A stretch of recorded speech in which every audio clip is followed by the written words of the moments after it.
Hi, my name is Coco. I'm a health and wellness coach and I'm hailing from a reasonably warm Melbourne, Australia.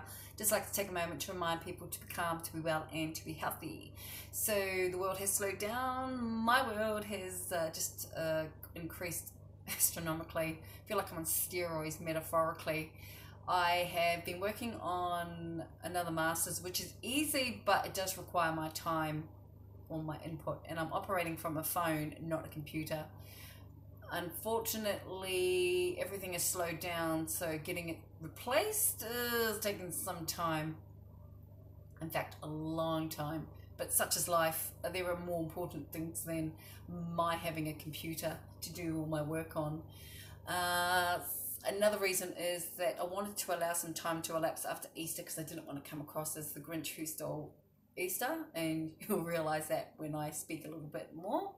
Also, I've been working on a lot of really highly creative projects, and I've had to put those on hold because I don't have the resources, either time or money. I can make a lot of things out of nothing, but I just don't have the time at the present stage. I've just got all these competing priorities.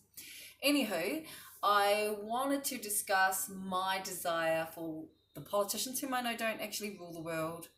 I'm aware that it's big business. So that's demonstrable by what is still operating here in Melbourne. So it's supposed to be essential services, but fast food places are not my idea of essential services. That food has more of a detrimental impact than COVID-19, influenza, pneumonia, altogether for the rest of forever can ever have. So I would like to see their doors closed. It would actually also keep people off the streets if they can't go and get something from Macca's or KFC. The exception I will make is Subway. However, Vietnameseville, for those of us who live here in Melbourne, Victoria Street and Richmond sell much better quality rolls for half the price. I am biased though.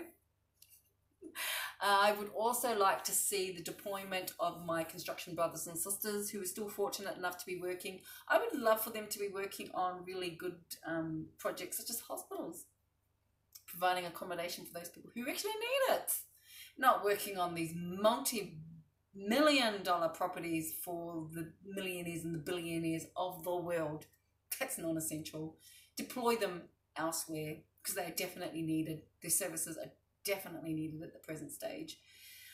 I would also like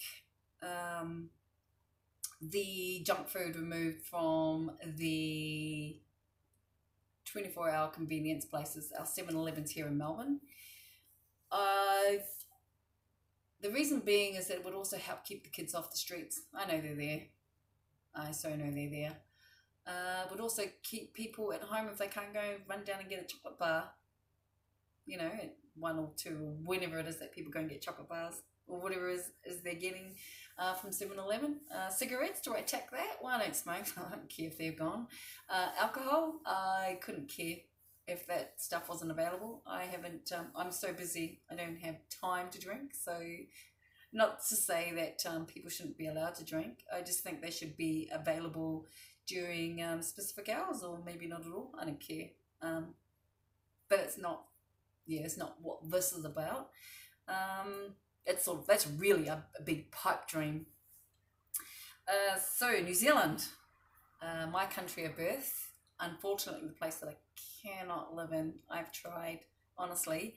I have been waiting for Jacinta Ardern to actually demonstrate some true leadership, and what I mean by that she inherited a lemon of a country. Unfortunately, there are issues that her former Prime Minister colleagues obviously were given the key to the door and just raped and pillaged New Zealand. It's really quite sad.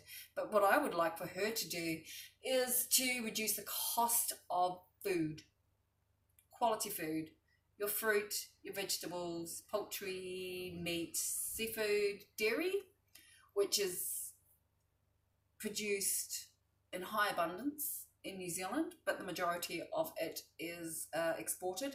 And what's left is what I liken to the quality of Footscray Market on a Sunday afternoon when they're trying to sell everything, so they just want to get rid of it. But the prices, for those who know, is South Melbourne Market, Prahran Market, Camberwell Market prices. So probably thinking, huh, what does that mean? So what that means is that the quality is really poor, but the prices are exorbitantly priced. But junk food, believe it or not, is really cheap. So it's the reason why New Zealand is the second most obese country in the world. Now, our regional Australia also has the same sort of issue. So I would love for the politicians to grow some balls and actually reduce the prices for my brothers and sisters that live in the regional areas.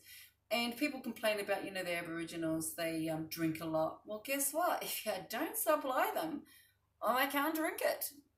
It doesn't sound like rocket science to me. It seems like quite straightforward, and even a simpleton can actually probably put one and one together and come up with, what is it, window or two? I don't know.